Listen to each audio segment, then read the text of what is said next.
Hello everybody and welcome. In this video I'm going to show you how to pair your speaker Edifier MP260 with your PC.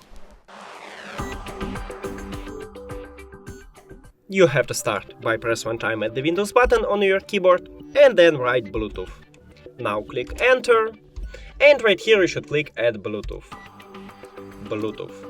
Now press and hold this power button to turn on your speaker.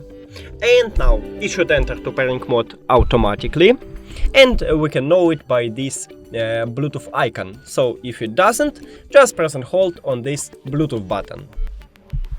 Now we see it at the device list, so click on it and then click done. We did it! Thank you for watching this video. If you found it helpful, please consider subscribing to the channel and leave the like on the video. It's really important to us. See you later!